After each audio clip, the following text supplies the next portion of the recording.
ஒவ்வொரு நாளும் ஆலோசனை நேரம் நிகழ்ச்சியிலே மருத்துவம் தொடர்பான உங்கள் சந்தேகங்களுக்கு நாங்கள் பதிலளித்து வருகிறோம். இன்னைக்கு நீங்கள் ஸ்காலில் பார்த்துருப்பீங்க, குழந்தை பிறப்பின்மை, அதாவது இந்த இன்ஃபர்டிலிட்டி அப்படின்னு சொல்லுவாங்க. அதாவது குழந்தை இன்மை அப்படின்றது நிறைய பேருக்கு அது எவ்வளோ பெரிய மனச்சுமை அப்படிங்கிறது அந்தந்த ஃபேமிலியில் அனுபவப்பட்டவங்களுக்கு தெரியும். ஆனால் இந்த காலகட்டத்தில் அது மிகப்பெரிய சுமையா அப்படின்னு கேட்டிங்கன்னா, மருத்துவர்கள் என்ன சொல்கிறாங்க, இல்லை கவலைப்படாதீங்க, இந்த நவீன சிகிச்சை முறைகள் நிறைய இருக்குது. ஸோ இதனால உங்களுடைய இந்த ஒரு கவலை வேண்டாம் அப்படின்னு சொல்கிறாங்க. அப்படி என்னதான் ஒரு நிறைய நவீன சிகிச்சை முறைகள் வந்திருக்கு அப்படின்னு தெரிஞ்சுக்கிறதுக்கு முன்னாடி ஏன் இந்த பிரச்சனைகள், ஏன் இந்த குழந்தை பிறப்பின்மை அப்படிங்கிறத நிறைய நீங்கள் தெரிஞ்சுக்கணும். ஸோ இதுக்காக பதில் சொல்கிறதுக்காக தான் நம்மிடையே ஒரு அனுபவம் வாய்ந்த டாக்டர் வந்திருக்காங்க. ஸோ டாக்டர் புவனேஸ்வரி நம்மிடையே வந்திருக்காங்க. ஸோ உங்களுக்கான இந்த சந்தேகங்களை எல்லாத்தையுமே நிவர்த்தி செய்கிறதுக்காக என்ன காரணம், நிறைய பேர் அதாவது நம்மளுடைய ஃப்ரெண்ட்ஸ் சர்க்கிளில், ஃபேமிலி சர்க்கிளில் அவங்கவுங்களாவே சில ஒரு முறைகளை வச்சுட்டு இதனால தான் அப்படின்லாம் சொல்லுவாங்க. இது எல்லாமே ஒரு சரியா சொல்கிறவங்க எல்லாமே டாக்டரா, அது நம்ம நிறைய சிந்திக்கணும். அதாவது இன்னைக்கு பெரிய நவீன காலத்தில் என்ன பண்ணுறோம்னா, எல்லாமே கூகுள் சர்ச் அப்படின்ற மாதிரி எல்லாமே சர்ச் பண்ணுறோம். சர்ச் பண்ணாலும் அதை சொன்னது டாக்டரான்னு பார்க்கணும். எல்லாம் பிளாக்ஸில் எழுதியிருக்கோம், அதை யார் சொன்னா அப்படின்னு பார்க்கணும். ஸோ இப்படிலாம் நம்ம தேடி பிடிச்சி போகிறதுக்கு ஏன் நமக்கு ஒரு சேனலே கொண்டு டாக்டர் உட்கார வச்சுருக்காங்க. ஸோ நம்ம டாக்டர்கிட்ட நிறைய கேட்போம். Doctor Bhuvaneswari with us. நீங்கள் உங்களுடைய சந்தேகங்களை எங்களுடன் தொடர்பு கொள்வதற்கு 42067000 என்ற என்னோட தொடர்பு கொள்ளுங்கள். நிகழ்ச்சி ஆரம்பமாகிறது. வணக்கம் டாக்டர். வணக்கம். ரொம்ப சந்தோஷம். வணக்கம். உங்கள் மாதிரி எக்ஸ்பர்ட்ஸ் எங்களுடைய டயஸ்க்கு வந்திருக்கிறதுக்கு நாங்கள் பெருமைப்படுறோம். சரி டாக்டர், அதாவது இப்போது பெண்களுக்கு ஒரு பயம், சந்தேகங்கள் நிறைய இந்த விஷயங்கள் இருக்கிறதுனால ஒரு ஓப்பனிங்கில் என்னென்ன காரணங்கள்னால ஒரு பெண்ணுக்கு குழந்தை பிறக்காமல் இருப்பதற்கு வாய்ப்பு இருக்குது அப்படிங்கிற ஒரு ஓப்பனிங்கில் ஒரு ஷார்ட்டாக சொல்லுங்களேன். ஓகே. நம்ம இன்றைக்கும் இன்றைய நவீன காலகட்டத்திலும் குழந்தை பேர் என்பது மிகவும் அவசியமான ஒன்று, எல்லோராலும் விரும்பப்படுகிற ஒன்று. நமக்கு இப்போது குழந்தை பேருன்னு எப்போ சொல்கிறோம், நம்ம ஃபர்ஸ்ட் பேசிக்காக நமக்கு எப்போ டாக்டர் அணுகணுங்கிறதுக்கு நமக்கு தெரியணும். கல்யாணமான தம்பதியர்கள் கல்யாணமான ஒரு வருடத்திற்குள் சரியான முறையில் தாம்பதிய உறவை கொண்டு எந்த கருத்தடைப்பு முறைகளும் உபயோகிக்காமல் இருந்தும் கருத்தரிக்கவில்லை என்றால் அதுதான் நம்ம இன்ஃபர்டிலிட்டின்னு சொல்கிறோம். அது எண்ட் ஆஃப் 1 year.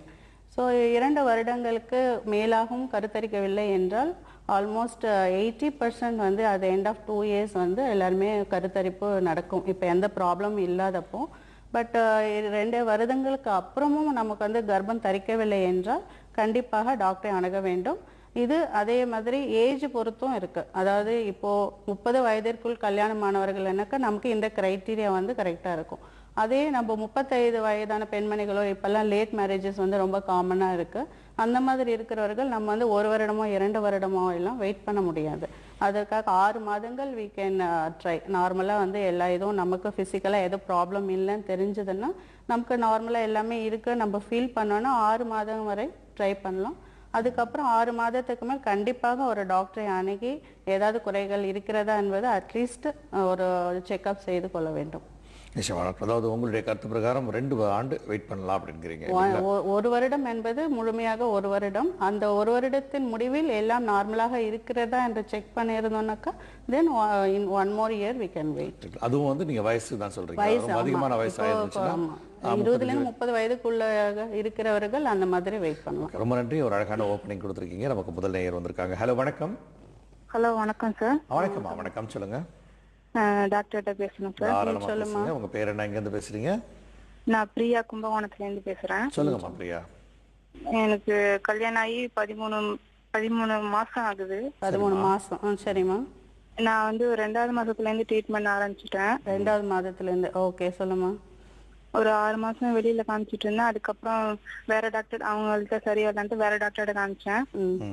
நீர்க்கட்டிகள் இருக்குன்னு சொன்னாங்க.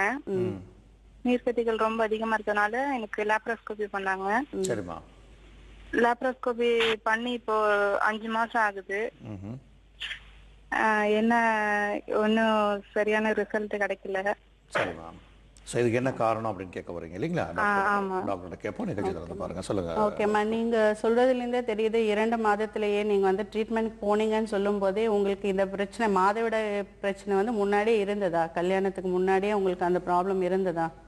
இர்ரெகுலர் தான் எனக்கு. இரெகுலரா பீரியட்ஸ், அதாவது எல்லா மாதமும் கரெக்டான டேட்ல வராம தள்ளி தள்ளி வந்துட்டு இருந்தது இல்லையா?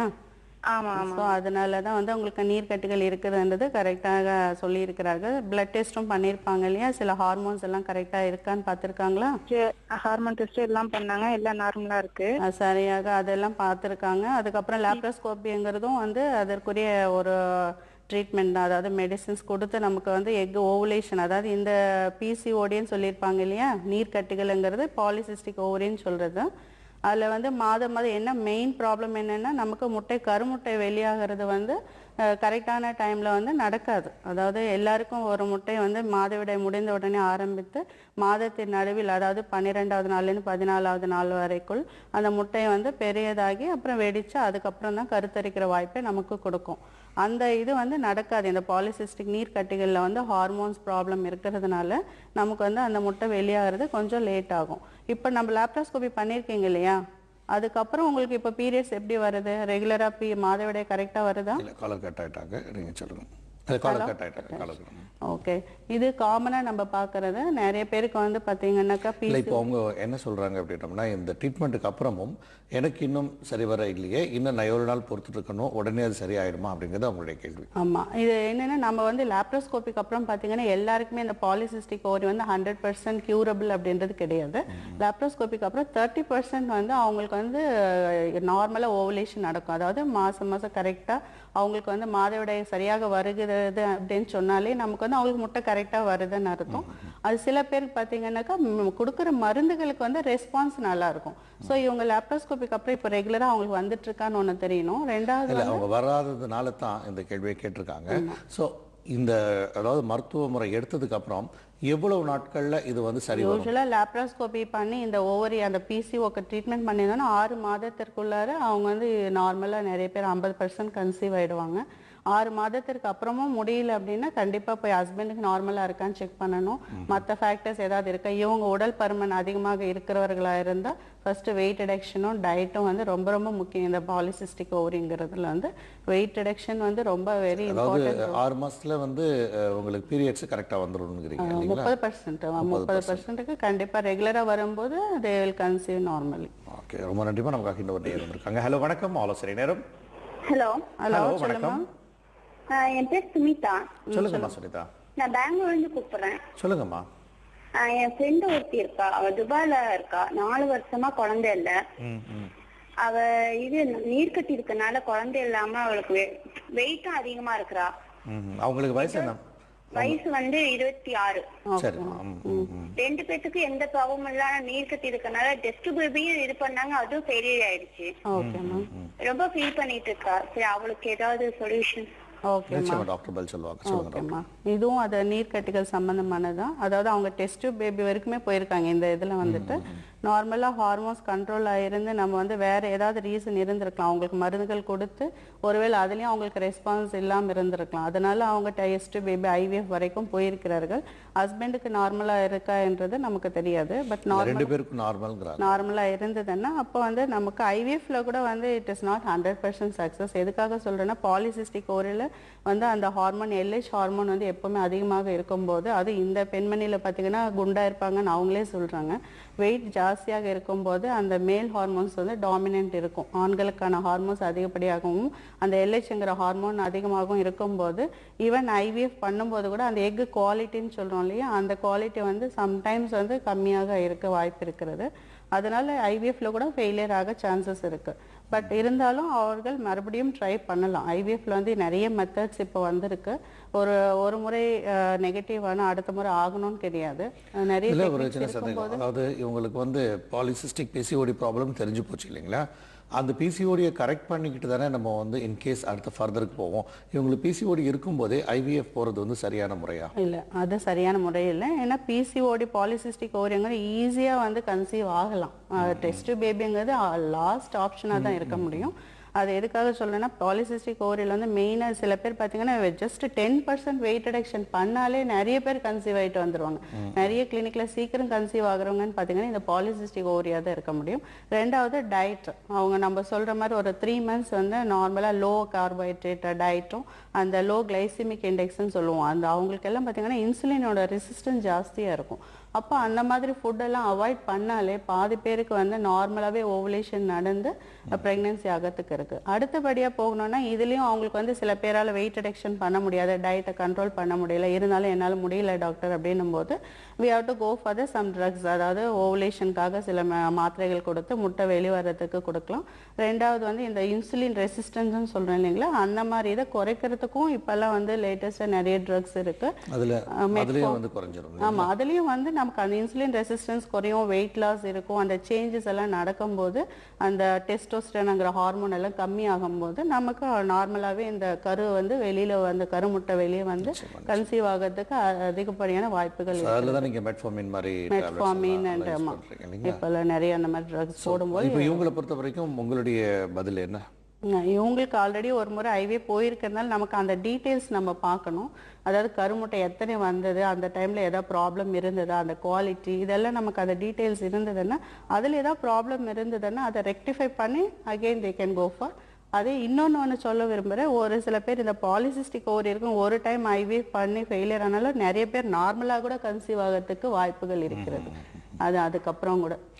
ரொம்ப நன்றி. நமக்காக இன்னொரு நேரம் வந்திருக்காங்க. ஹலோ, வணக்கம். Hello hello hello sir, I am talking from Hyderabad. This is Divya. சொல்லுங்க திவ்யா.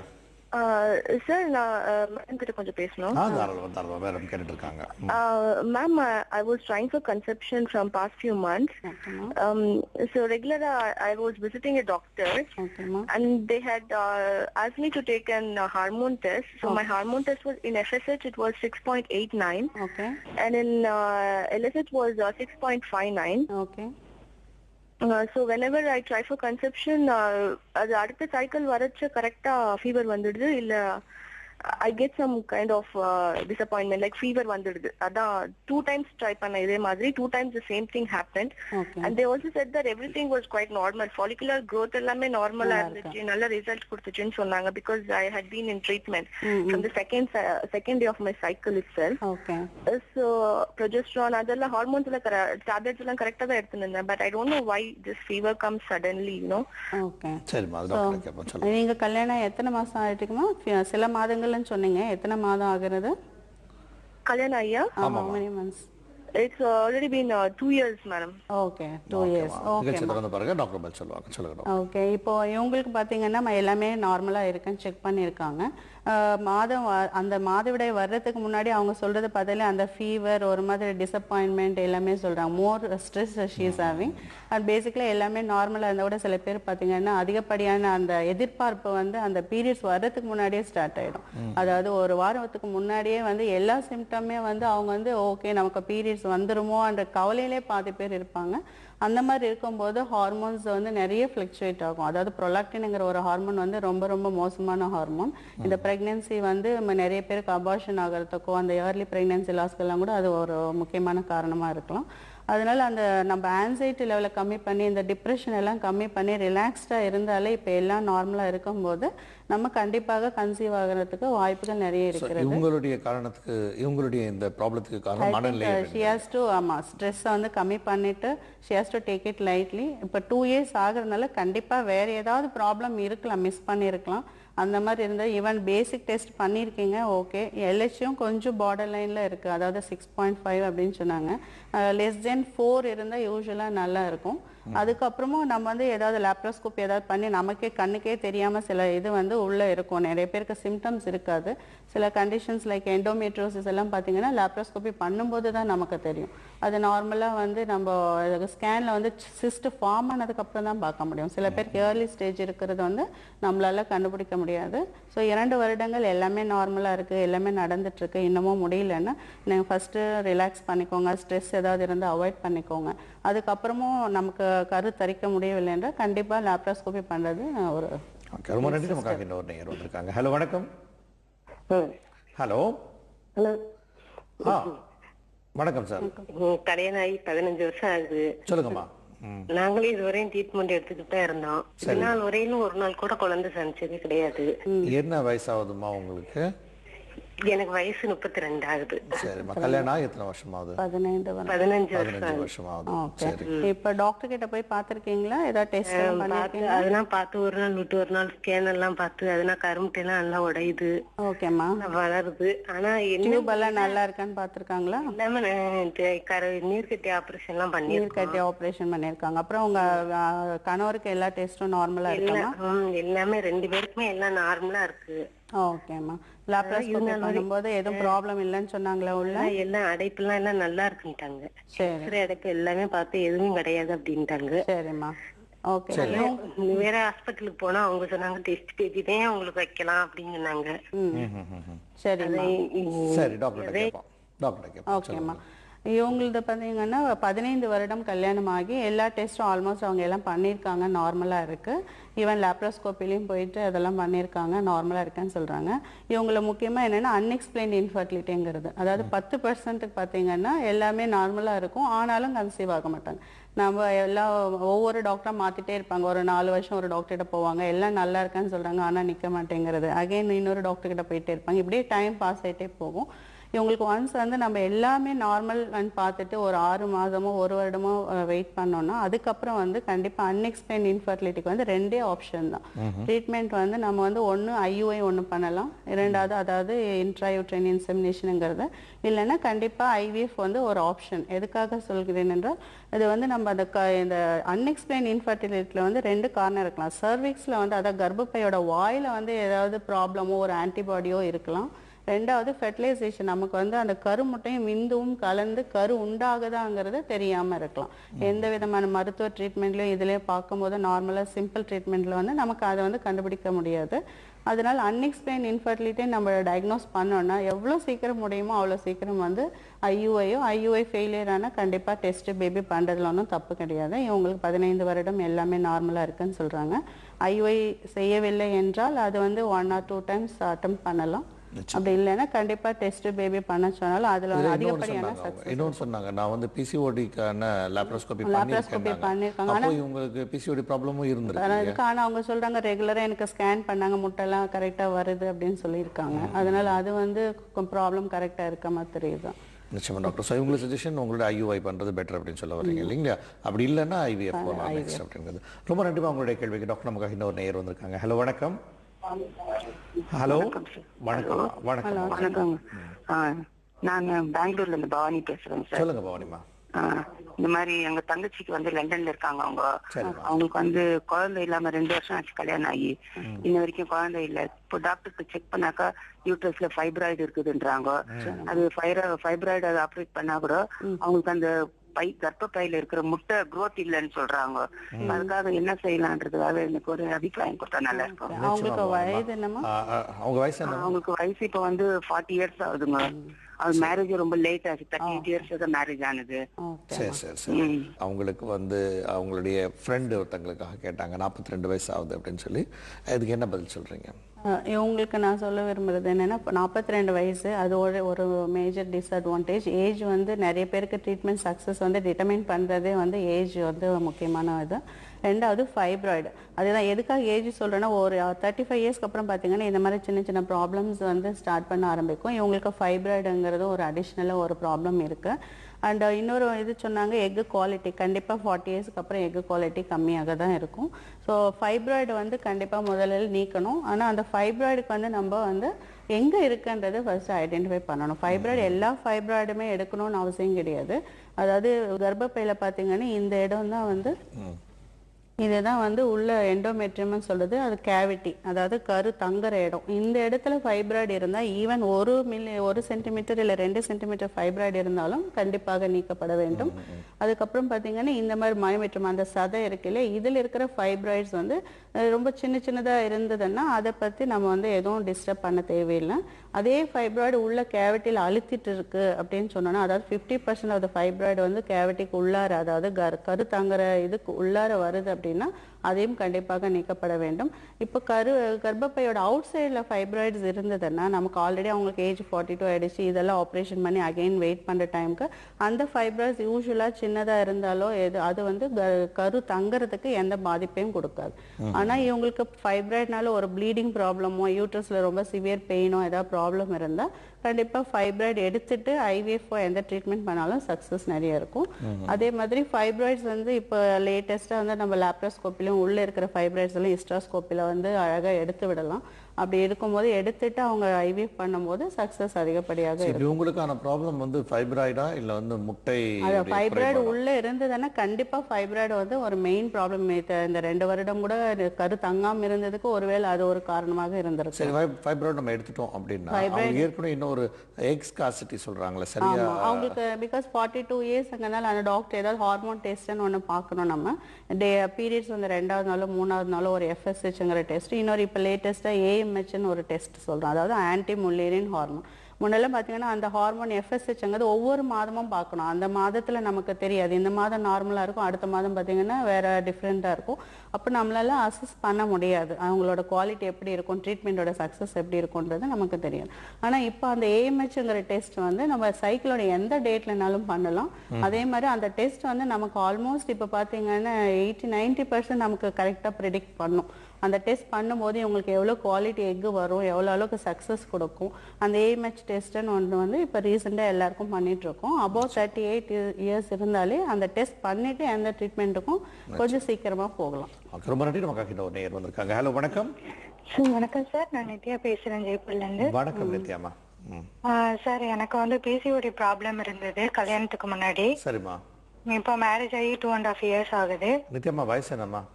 என்னோட வயசு வந்து 27 சார். ஓகே, சொல்லுங்க. எனக்கு வந்து பாத்தீங்கன்னா இங்க நான் ஃபெர்டிலிட்டி சென்டர்ல வந்து ட்ரீட்மெண்ட் எடுத்துட்டு இருக்கேன். அவங்க லேப்ரோஸ்கோப் பண்ண சொன்னாங்க, அது முடிச்சதுக்கு அப்புறம் இப்போ வந்து 8 months ஆகுது. அதுக்கப்புறம் ஒரு 3 times வந்து இன்ஜெக்ஷன் கொடுத்தாங்க. அதுல ஃபர்ஸ்ட் டைம் மட்டும் எக் நல்லா வந்து டெவலப் ஆச்சு, அதுக்கப்புறம் வந்து நோ சேஞ்சஸ், அதுக்கப்புறம் டெவலப் ஆகல அப்படின்னு சொன்னாங்க.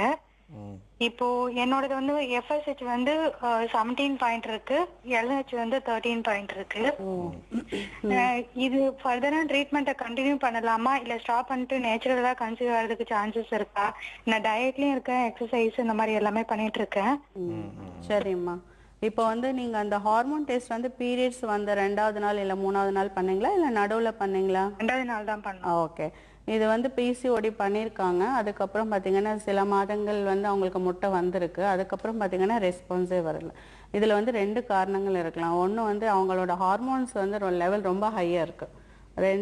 ஒரு சில பேர் வந்து இந்த ஒவேரியன் ட்ரில்லிங் ரொம்ப விகரஸாக ஒவேரியன் அந்த ட்ரில்லிங்னு சொல்கிற அந்த லேப்ரோஸ்கோபி ப்ரொசீஜருக்கு அப்புறம் பார்த்தீங்கன்னா ஈவன் அந்த ஓவரியோட அவுட்டர் கவரிங் வந்து ரொம்ப டெஸ்ட்ராய் ஆகிடுச்சுன்னா இருக்கிற எக்ஸ் வந்து டெஸ்ட்ராய் ஆகிடும். ஸோ நமக்கு ஆஃப்டர் சம்டைம் வந்து அந்த நம்பர்ஸ் வந்து டெப்ளீட் ஆகிட்டு நமக்கு அகெயின் முட்டை வர்றதே கடினமாயிடும். 2வது வந்து ப்ரிமேச்சூர் ஒவேரியன் ஃபெயிலியர். சில பேர் வந்து ப்ரிமேச்சூர் 30 வயதுக்குள்ளாரையே கூட அவங்களுக்கு வந்து பீரியட்ஸ் நிற்கிறதுக்குரிய வாய்ப்பு, மெனோபாஸ் ஸ்டேட்டஸ் வந்து அடைவாங்க. அந்த மாதிரி இருக்கிறவங்களுக்கு இந்த மாதிரி என்ன இன்ஜெக்ஷன் மெடிசன்ஸ் கொடுத்தாலுமே வந்து அந்த ரெஸ்பான்ஸ் வராது, நமக்கு எக் ஃபார்மேஷன் வராது. இவங்க சொல்றது பார்த்தீங்கன்னா ஹார்மோன்ஸ் ரொம்ப ஹையாக இருக்குது. இப்போ FSH வந்து அபோவ் 9 or 10 போனாலே வந்து நமக்கு வந்து எக் குவாலிட்டியும் நம்பர்ஸும் கம்மியாக இருக்கும். ஆல்மோஸ்ட் 17ங்கிறது வந்து it is almost she is going in to that ovarian failure மாதிரி சொல்கிறாங்க. கொஞ்சம் சீக்கிரமாக எந்த ட்ரீட்மெண்ட் ஆனாலும் போய் அவங்க வந்து மேக்ஸிமம் ரிப்பீட் பண்ணணும் இந்த டெஸ்ட்டை வந்து again they have to repeat. ஏன்னா சில பேர் வந்து கர்ப்பத்தடை மாத்திரை இந்த பீரியட்ஸ் ரெகுலராக வர்றதுக்காக ஒரு சைக்கிள் இல்லை ஹார்மோன் கண்ட்ரோல் பண்ணுறதுக்காக ஒரு வேளை கான்ட்ராசெப்டிவ் பில்ஸ் ஏதாவது போட்டிருந்தாலும் இந்த ஹார்மோன் சில பேருக்கு வந்து ஹையாக இருக்கும். அது இருந்ததுன்னா அதை பார்த்துட்டு எதுவும் இல்லைன்னா திரும்ப ஒரு டைம் ரிப்பீட் பண்ணி பார்க்கலாம். அந்த டெஸ்ட் அகெயின் ஹையாகவே இருக்குன்னா நமக்கு ஆப்ஷன் வந்து வேற டோனர் எக்கோ இல்லை IVF தான் வந்து ட்ரீட்மெண்ட் பண்ணணும். ரொம்ப நன்றி. நமக்காக ஒரு நேயர் வந்திருக்காங்க. ஹலோ, வணக்கம். ஹலோ, டாக்டர் பேசணும். பேசணுமா? சொல்லுமா, கேக்குறமா. இது கர்ப்பப்பையில வந்து ரவுண்ட் சைஸா இல்லாம கொஞ்சம் அமுங்கி இருக்குன்னு சொல்லிட்டு ஆபரேஷன் பண்ணணும்னு சொன்னாங்க. என்ன ஃபைப்ராய்ட் கட்டின்னு சொன்னாங்களாமா? கட்டிலாம் இல்ல, ஏதோ ஹார்ட் சைஸ் இருக்குன்னு சொல்லிட்டு சொன்னாங்க. ஹார்ட் சைஸாமா? சொல்லுங்க. இந்த ஆபரேஷனுக்கு மெட்ராஸ்ல போய் வந்து டாக்டர்கிட்ட பண்ணிட்டு வந்தோம். பண்ணி 2 தடவை IVF பண்ணி தங்கல. சரிம்மா, உங்களுக்கு அதுக்கு முன்னாடி ஏதாவது ப்ராப்ளம் இருந்ததா? கர்ப்பப்பை சம்பந்தமா ஏதாவது ப்ராப்ளம் இருந்ததா? இல்ல வந்து 3 மாசம் வந்து கன்சீவா இருந்து அபார்ஷன் ஆயிட்டு. ஓகேம்மா, சரி. உங்களுக்கு அந்த கர்ப்பப்பைக்கு உள்ளார அழுத்தின மாதிரி இருந்ததுன்னு சொன்னாங்களா? அப்படிலாம் இல்ல, ஒரு சைடு தான் அமுங்கி இருந்ததுன்னு சொன்னாங்க. சரிம்மா, சரி, ஓகே.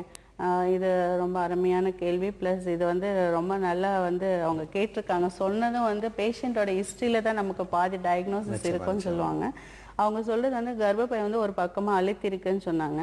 அதாவது ஒரு அபார்ஷனும் ஆயிருக்கு. அதுலேருந்து நமக்கு என்ன தெரியும், சில பேருக்கு வந்து கன்ஜெனிட்டலாக வந்து கர்ப்பப்பை வந்து எப்பவுமே 2ஆ இருந்து அதுக்கப்புறம் தான் ஒன்றா யூனிஃபை ஆகும். அப்போ சில பேருக்கு வந்து அந்த யூனிஃபை ஆகும்போது நடுவில் இருக்கிற அந்த பார்ட்டிஷன் வந்து அரெஸ்ட் ஆகிடும், ஏதாவது ஒரு ஸ்டேஜில் வந்து அரெஸ்ட் ஆகிடும். அப்போது சில பேருக்கு வந்து வெறும் உள் பக்கம் மட்டும் அந்த டிவைட் ஆயிருந்ததுன்னா அது பேர் செப்டம் யூட்ரஸ் அப்படின்னு சொல்றது. இடையில ஏற்படுறதா இது வந்து? இல்லை, அது பிறக்கும் போது அந்த டெவலப்மெண்டல் அனாமலின்னு சொல்கிறோம் இல்லைங்களா, அதில் வர்றது. சில பேர் பார்த்தீங்கன்னா யூட்ரஸே 2ஆ இருக்கும். அவர் சில பேர் பார்த்தீங்கன்னா 2 சர்விக்ஸ், 2 யூட்ரஸ், 2 வெஜினா, அப்படியே யூட்ரைன் டைடெல்பஸ்ங்கிறது. சில பேர் பைகார்னேட் யூட்ரஸ் அப்படிங்கிறது. ஸோ அவங்களுக்கு லேப்ராஸ்கோபி பண்ணும்போது இந்த மாதிரி செப்டம் ஸ்மால் பார்ட்டிஷன் மாதிரி இருந்ததுன்னா அதை வந்து ஹிஸ்ட்ராஸ்கோபிக்காகவே கரெக்ட் பண்ணாலே நிறைய பேர் கன்சீவ் ஆகுவாங்க. அதே மாதிரி நிறைய பேர் இந்த அபார்ஷன் ஹிஸ்ட்ரி இருக்கும்போது கண்டிப்பாக லேப்ராஸ்கோப்பியில் போய் அதை கிளியர் பண்ணலாம். அது வந்து நீங்கள் கண்டிப்பாக அந்த இது பண்ணியிருக்கீங்க, லேப்ராஸ்கோபி பண்ணியிருக்கீங்க. கொஞ்ச நாள் வெயிட் பண்ணி பார்க்கலாமா? அதாவது ஹலோ, அவங்க வந்து அந்த யூட்ரஸ் வந்து அந்த ஆப்ரேஷனுக்கு அப்புறம் 3 months இல்லை 6 weeks மினிமம் வெயிட் பண்ணணும். 3 months வரைக்கும் வெயிட் பண்ணலாம். அதுக்கப்புறம் ஒரு ஸ்கேனில் வந்து அந்த யூட்ரஸோட உள்பக்கம் வந்து கரெக்டாக வளருதா அப்படிங்கிறது வந்து ஃபாலோ பண்ணி ட்ரீட்மெண்ட் போனாங்கன்னா கண்டிப்பாக கன்சீவ் ஆகும். ரொம்ப நன்றி. உங்களுடைய கேள்விக்கு சார் டாக்டர் இன்னும் இங்கே எம்ஓஹெச் அப்படின்னீங்களே, ஏஎம்ஹெச், அதாவது முட்டையினுடைய தன்மையை கண்டுபிடிக்கிறதுக்கான ஒரு இது சொன்னீங்களே. ஸோ இதனால வந்து அதாவது நீங்கள் 38 ஏஜ்க்கு அப்புறம் பார்த்துக்கிறது பெட்டர் அப்படின்னீங்க. இதனால அவங்களுடைய முட்டை தீரப்போகுது, அவங்க வந்து மெனோபாஸ்க்கு வரப்போகிறதுன்னு தெரிஞ்சிருமா? கண்டிப்பா தெரிஞ்சிடும். அதாவது ஏஎம்ஹெச்ங்கிறது எந்த டயத்துல நம்ம இது அடுத்த ட்ரீட்மெண்ட் ஆரம்பிக்கிறதுக்கு முன்னாடியுமே நம்ம எடுக்கலாம். அதே மாதிரி அதோட அளவு பார்த்தீங்கன்னா 2 வரைக்கும், அதாவது ஏஎம்ஹெச் 2 அந்த லெவல் வரைக்கும் வந்து நார்மலா இருக்கும். எவ்வளோ இருக்கணும் அது? அதாவது 2 to 4 இஸ் நார்மல். அதாவது 2 கீழே இருந்தால் கண்டிப்பாக அவங்களோட வந்து குவாலிட்டியும் நம்பர் ஆஃப் எக்ஸும் கம்மியாகுதுங்கிறது ஒரு இண்டிகேஷன். அதே மாதிரி 4க்கு மேலே 6 and 8 எல்லாம் பார்த்தீங்கன்னா அவங்களுக்கு நிறைய எக்ஸ் வரும். ஒரு சில பேர் இந்த பாலிசிஸ்டிக் ஓரில எல்லாம் பார்த்தீங்கன்னா ஹைப்பர் ஸ்டிமுலேஷனுங்கிற ஒரு கண்டிஷன் இருக்கு. அதாவது அவங்களோட ரெஸ்பான்ஸ் ஓவரா இருக்கும். அதுலேயும் வந்து அது கரெக்டாக ப்ரெடிக்ட் பண்ணும் அந்த டெஸ்ட். அப்போ அதிகமாக இருக்கிறதுனால பெனிஃபிட் தானே அவங்களுக்கு? அதிகமாக இருக்கிறது பெனிஃபிட். ஐவிஎஃப்னு போகும்போது நமக்கு நிறைய எக்ஸ் வேணும் செலக்ட் பண்ணுறதுக்கு, அது வந்து பெனிஃபிட். இல்லை, அது அதிகமாக ஆகுறது வந்து ஏஜ் அதிகமானாலும் வர்றதுக்கு வாய்ப்பு இருக்கா? ஏஜ் அதிகமாகும் மோஸ்ட்லி நமக்கு அந்த அளவுக்கு டெஸ்ட் வர்றது கிடையாது. பட் அந்த டெஸ்டோட வேல்யூஸ்ல வந்து தட் வில் ப்ரெடிக்ட் இந்த மாதிரி. பட் மோஸ்ட்லி நமக்கு யூஸ் பண்றது வந்து இந்த மாதிரி ஏஜ்ட் பேஷண்ட்ஸ்க்கு வந்து நம்ம ஸ்கேன் பண்ணும்போது வந்து ஓவரி சைஸ் சின்னதா இருக்கும், நம்பர் ஆஃப் எக்ஸ் கம்மியா இருக்கும். நமக்கு வந்து அடுத்த சைக்கிள்ல நம்ம பிளான் பண்ணும்போது நமக்கு எவ்வளவு எக்ஸ் வரும் அப்படிங்கிறது ஒரு பேஷண்ட்டுக்கு வந்து நம்ம கவுன்சில் பண்றதுக்கு குவாலிட்டியும் வந்து அதுல வந்து ரொம்ப லோவா லெஸ் தென் 1.5 எல்லாம் இருந்ததுனாக்கா நம்ம வந்து கவுன்சில் பண்ணலாம். முன்னாடி ஒருவேளை எக் வரலைனாலோ குவாலிட்டி சக்சஸ் ரேட் கம்மியாகும் போது அவங்களுக்கு டோனர் ஆப்ஷன் வேணும் போது முன்னாடி அவங்க முடிவு செய்து கொள்ளலாம். இது எப்படி இந்த டெஸ்ட்ங்கிறது எப்படி எடுப்பீங்க? பிளட் டெஸ்ட் தான். இது வந்து பிளட் டெஸ்ட் நார்மலா ஹார்மோன்ஸ் எடுக்கிற மாதிரியே தான் பிளட் டெஸ்ட் தான். அது ரிப்போர்ட் இமிடியேட்டா கிடைச்சிடுமா? 2 to 3 days ஆகும். பட் அதனால தான் நம்ம வந்து இப்போ எஃப்எஸ்ஹெச் எல்லாம் அந்த சைக்கிள்ல செகண்ட் எடுத்து அன்னைக்கே ரிப்போர்ட் தெரிஞ்சு உடனே ட்ரீட்மெண்ட் ப்ரோக்ராம் பண்ணணும். பட் அந்த அட்வான்டேஜ் இந்த டெஸ்ட்டுக்கு இருக்கு. நம்ம முன்னாடியே பண்ணது இது மாதிரி எல்லாம் எக்ஸ் காசிட்டி எல்லாம் இருக்கிறத பார்த்தா இன்னைக்கு ஃப்ரீசிங் மெத்தட் இருக்கு இல்லையா? எக்ஸ் கொண்டு போய் முன்னாடியே இப்போ வந்து கேன்சர் பேஷண்ட் இருக்காங்க, இது மாதிரி இருக்கிறவங்களுக்கு இப்போ நம்ம ஆரம்பத்தில் பேசின மாதிரி நிறைய பேர் வந்து லேட் மேரேஜ் பண்ணுறது ஒரு ரொம்ப காமனாக போயிடுச்சு. இப்போ அப்படின்றப்ப அவங்க வந்து அந்த முட்டையை கொண்டு போய் ஒரு ஃப்ரீஸ் பண்ணி வைக்கணும் அப்படின்னு விரும்புனாங்கன்னா அந்த ஃபெசிலிட்டி சென்னையில் இருக்கா? அந்த ஃபெசிலிட்டி கண்டிப்பாக எல்லா இடத்துலையுமே அவைலபிள். எந்த ஐவிஎஃப் யூனிட் இருக்கிற எல்லா யூனிட்லையுமே வந்து எக் ஃப்ரீசிங்ங்கிற ஆப்ஷன் கண்டிப்பாக இருக்குது. ஏன்னா இப்போ லேட்டஸ்ட்டாக நிறைய எக் ஃப்ரீசிங் பண்ணி அதனாலையும் குழந்தை பிறக்கிறாங்க. பட் அது வந்து ஆஸ் அ ஜென்ரல் ஆப்ஷனாக நம்ம கொடுக்க முடியாது. ஒன்லி எப்போ வந்து என்ன அந்த டைமில் நம்ம எக்கு ஸ்டிமுலேட் பண்ணி எடுத்து அந்த டைமில் ஃப்ரெஷ்ஷாக கருத்தரிக்கும் போது இருக்கிற சக்ஸஸ் வந்து இந்த ஃப்ரீஸ் பண்ணி எடுக்கிற எக்கில் வந்து கொஞ்சம் கம்மியாக இருக்கும். அதே மாதிரி எம்ப்ரியோ கிரியேட் ஆன எம்ப்ரியோ ஃப்ரீஸ் பண்ணும்போது இப்போ ஆல்மோஸ்ட் நம்ம ஈக்குவலாக சக்ஸஸ் வருது. ஃப்ரெஷ்ஷாக பண்ணும்போதும் ஒரு எம்ப்ரியோ கருவை வந்து ஃப்ரீஸ் பண்ணி டாப் பண்ணுறோம் இல்லையா, அதை எடுக்கும் போதும் அந்த சக்ஸஸ் வந்து ஈக்குவலாக இருக்குது. பட் அதே அந்த சக்ஸஸ் ரேட் வந்து இந்த வெறும் எக்கை மட்டும் ஃப்ரீஸ் பண்ணி எடுக்கும் போது இன்னும் அந்த அளவுக்கு வந்து நமக்கு வருது. அதுக்கு நம்ம நிறைய எக்ஸ் எடுத்து வச்சுக்கிறோம். நிறைய எக்ஸ் எடுத்தாலுமே டாப் பண்ணும்போது அந்த நம்பர் ஆஃப் எக்ஸ் லாஸ் ஆகும். பிளஸ் அந்த குவாலிட்டி ஃபெர்டிலைசேஷன் ரேட்டுன்னு ஒன்று இருக்கும். அதுக்கப்புறம் நம்ம பண்ணும்போது அது எப்பவுமே கொஞ்சம் கம்மியா இருக்கும். அதனால கல்யாணம் ஆகிறதுக்கு முன்னாடி எடுக்கும் போதோ இல்ல ஒரு கேன்சர் பேஷண்ட்ல வேற ஆப்ஷன் இல்லைன்னா அட்லீஸ்ட் நம்ம வந்து அது ட்ரை பண்ணது கண்டிப்பா பட் அவ்வளவு சக்சஸ் இல்ல அப்படின்னு அந்த அளவுக்கு எம்பிரியோக்கு இருக்கிற அளவுக்கு அந்த எக் ஃப்ரீசிங்க்கு கிடையாது. ரொம்ப நன்றி. நமக்காக ஒரு நேயர். ஹலோ வணக்கம். வணக்கம் சார், நான் கத்தார்ல இருந்து பேசுறேன் சார். வணக்கம் சார், சதானந்த் சொல்லுங்க சார். மேடத்துக்கு கொஞ்சம் டிஸ்கஸ் பண்ணுங்க சார். கேளுங்க. மேடம், என்னோட வயசு வந்து 33, ஒய்ஃபுக்கு வந்து 30 வயசு ஆகுது மேடம். நாங்க இந்த வருஷம் பிப்ரவரி மாசம் கல்யாணம் பண்ணோம். அதுக்கப்புறம் ஒய்ஃபை வந்து ஜூன் மாசம் இங்க கூப்பிட்டு வந்தோம். சரிங்களா? அடுத்த மாசம் அவங்க கன்சீவ் ஆகுனாங்க. கன்சீவ் ஆகுனாங்கன்னா நாங்க டெஸ்ட் எடுத்தோம். அவங்க வந்து பாசிட்டிவ்னு சொன்னாங்க. பிரெக்னன்சி டெஸ்ட் எடுக்கும் பாசிட்டிவ்னு சொன்னாங்க. அதுக்கப்புறம் ஆஃப்டர் 10 days மறுபடியும் நார்மலா ப்ளீடிங் வர ஆரம்பிச்சிச்சு. சரின்னு சொல்லிட்டு ரொம்ப பயந்துட்டா ஒய்ஃப். சரி போயிட்டு ஹாஸ்பிட்டல் மறுபடியும் கிளினிக் கிட்ட போனோம். அவங்க என்ன பண்ணாங்க, பிளட் டெஸ்ட் எடுக்க சொல்லியிருந்தாங்க. பிளட் டெஸ்ட்ல பீட்டா ஹெச்சிஜி லெவல் செக் பண்ண சொன்னாங்க. அது ஃபர்ஸ்ட் டே செக் பண்ணும்போது 1256 இருந்துச்சு மேடம். உடனே அவங்கள்ட்ட கொண்டு போனோம். சரி நீங்க செகண்ட் டைமும் நீங்க பிளட் டெஸ்ட் எடுக்கணும்னு சொன்னாங்க. செகண்ட் டைம் எடுக்கும்போது அது 100 வேல்யூ வந்து கம்மியாயிடுச்சு. அப்புறம் உங்க கேள்வி என்ன நேரடியாக கேளுங்க சார். இது வந்து நார்மலா பிரெக்னன்சிங்களா இல்லாட்டி எப்படி? கண்டிப்பா பிரெக்னன்சி இருக்கு. அதாவது பீட்டா ஹெச்சிஜிங்கிறது அந்த பிரெக்னன்சி பிளட்ல 100% கன்ஃபர்மேட்டட் டெஸ்ட். அதே மாதிரி பீரியட்ஸ் வந்து தள்ளி போயிருந்து அவங்க எடுத்திருக்காங்க. ப்ளீடிங் கொஞ்சம் பட்டிருந்தாலும் நிறைய பேருக்கு வந்து இந்த மாதிரி ப்ரெக்னெண்ட்டாக இருக்கும்போது ஒரு சில பேருக்கு ப்ளீடிங் பட வாய்ப்பு இருக்கு. அப்போ பீட்டா ஹெச்சிஜிங்கிற ஒரு டெஸ்ட்ல பார்க்கும்போது அது கரெக்டாக அந்த டபுளிங்னு சொல்றது 48 ஹவர்ஸ்க்கு அப்புறம் ரிப்பீட் பண்ணும்போது அது மல்டிப்ளை ஆகிட்டே போயிருந்ததுன்னாக்கா நமக்கு வந்து நார்மலாக ப்ரெக்னன்சி போயிட்டு இருக்குன்னு அர்த்தம். இதுல வந்து பாத்தீங்கன்னாக்கா அவங்களுக்கு ஒரு ப்ளீடிங் இருக்கு. ரெண்டாவது வந்து பீட்டா ஹெச்சிஜி அந்த பிளட் டெஸ்ட் வந்து ஃபால் ஆயிருக்கு. அதுல இருந்தே வந்து இட்ஸ் நாட் எ ஹெல்த்தி பிரெக்னன்சிங்கிறது தெரியுது.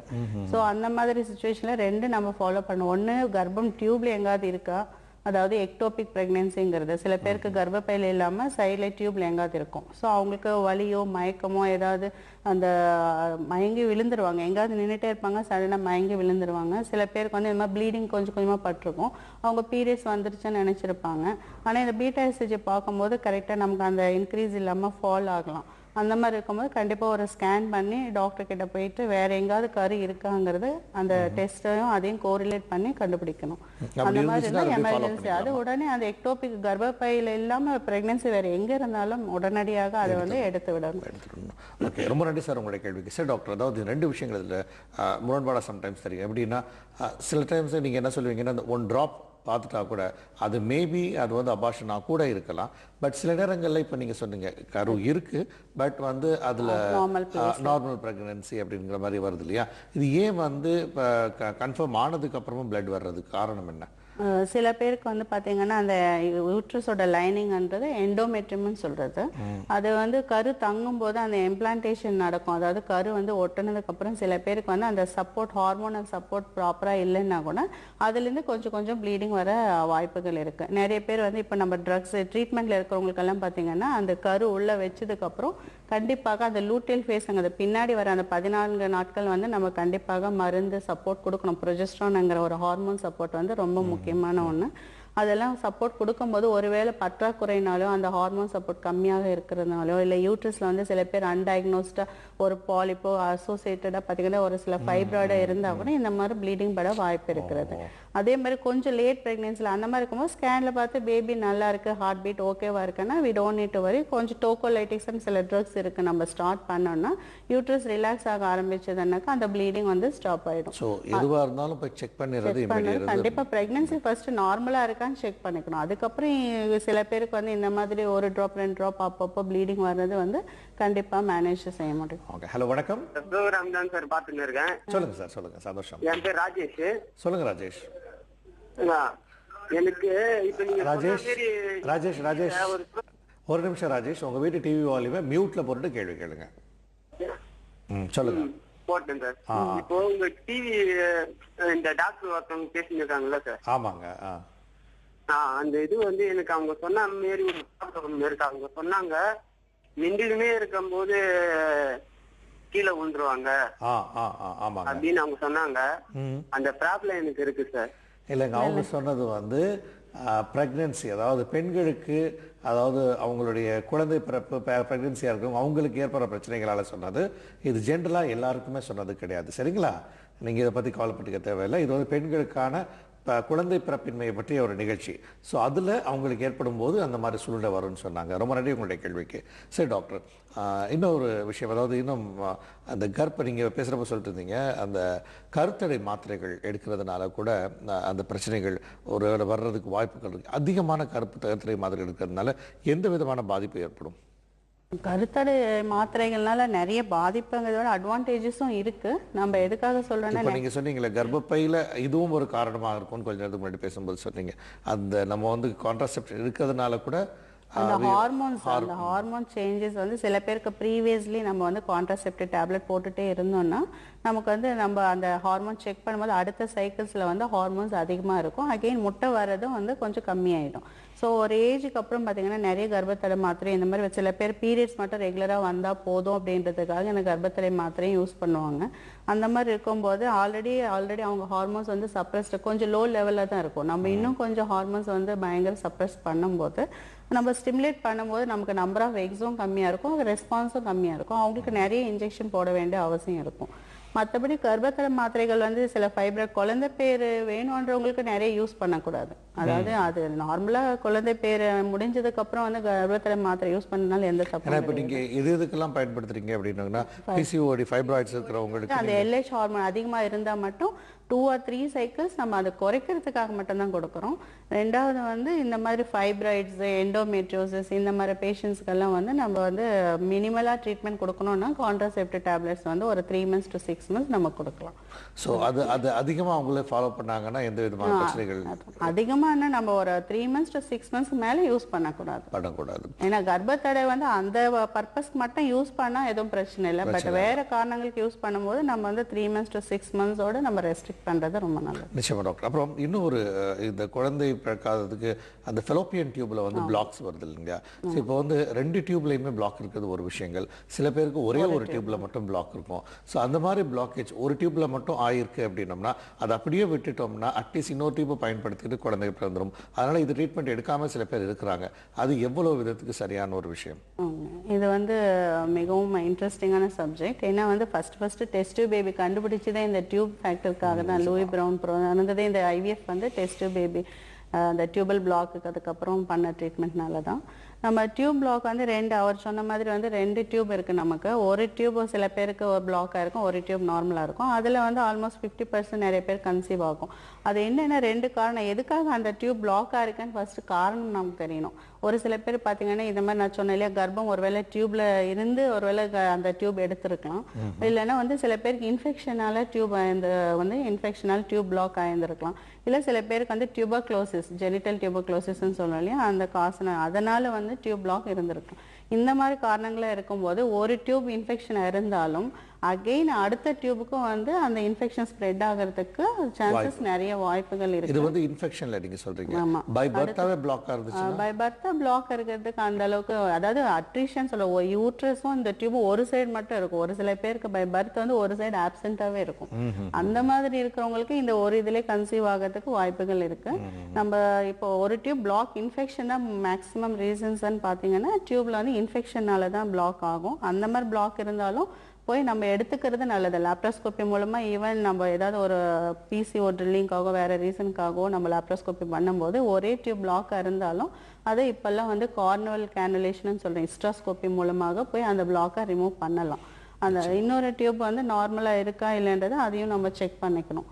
சில பேருக்கு வந்து டியூப் பிளாக்ங்கிறது மட்டும் காரணம் கிடையாது. டியூப் உள்ள மட்டும் பிளாக்காக இருந்து வெளியில வந்து எல்லா ப்ராப்ளமும் நல்லா இருக்கா இல்லையன்றதை நம்ம கண்டிப்பாக செக் பண்ணோம். உள்ள அதுக்கு லாப்ரோஸ்கோப்பில தான் தெரியும். டியூப் வந்து உள்ள பிளாக் இருந்தாலும் அது வெளியில டியூப் நல்லா இருந்து இந்த மாதிரி ஃபிம்ப்ரி, அதாவது அதோட மற்ற பார்ட்ஸ் எல்லாமே இந்த டியூபோட மற்ற பகுதிகள் எல்லாமே நார்மலாக இருந்து இங்கே மட்டும் பிளாக் இருக்குன்னா அது வந்து ரிமூவ் பண்ணும்போது நிறைய பேருக்கு நார்மலாகவே கன்சீவ் ஆகும். ப்ளஸ் சக்ஸசிவ் ப்ரெக்னன்சிக்கும் அவங்களுக்கு வந்து வாய்ப்புகள் அதிகம். டெஸ்ட் பேபி பண்ணாமே. அதே சில பேருக்கு பார்த்தீங்கன்னா இங்கே டியூப் பிளாக் இருந்தாலும் இந்த டியூப் ரொம்ப மோசமாக இருக்கும். அதாவது டியூப் விரிஞ்சு சில பேருக்கு வந்து இந்த இன்ஃபெக்ஷனல் ஹைட்ரோசால்ஃபிங்ஸ்ன்னு சொல்கிறது, அதாவது டியூப் வீங்கி அதில் வந்து பார்த்தீங்கன்னா நீர் சேர்ந்துருக்கும். அந்த மாதிரி வந்து டியூப் வந்து ஒட்டி இருக்கலாம். அந்த மாதிரி அப்நார்மலாக டியூப் இருக்கும்போது அந்த டியூப் ரிமூவ் பண்ணாலுமே, அந்த பிளாக் ரிமூவ் பண்ணாலுமே யூஸ் கிடையாது. அந்த மாதிரி இருக்கவும் சீக்கிரமாக ட்ரீட்மெண்ட் போகிறது ரொம்ப நல்லது. ரொம்ப நன்றி. நமக்காக இன்னொரு நேயர் வந்திருக்காங்க. ஹலோ வணக்கம். ஹலோ டாக்டர் பேசுங்க சார். பேசுங்கம்மா, டாக்டர் பேசுங்க. ஹலோ சொல்லுமா. எனக்கு ஏஜ் 29 ஆகுது மேடம். சொல்லுமா. சொல்லுங்க சொல்லுங்க. மேரேஜ் ஆகி 6 இயர்ஸ் ஆயிடுச்சு. ஓகேமா. 4 டைம் அப்ளை பண்ணியாச்சு. என்னமா ஐயோவே? ஐயோ 4 டைம் பண்ணியாச்சு. ஹஸ்பண்ட்க்கு வந்து 27 மில்லியன்ஸ் இருக்கு. சரிமா. ஃபர்டிலிட்டி 51% இருக்குன்றாங்க. ஆனா எதுவுமே சக்சஸ் ஆகல. சரிமா. எனக்கு பீரியட் ஒரு வாரத்துக்கு முன்னாடி இந்த வெள்ளப்பட்டுட்டே இருக்கு மேம்.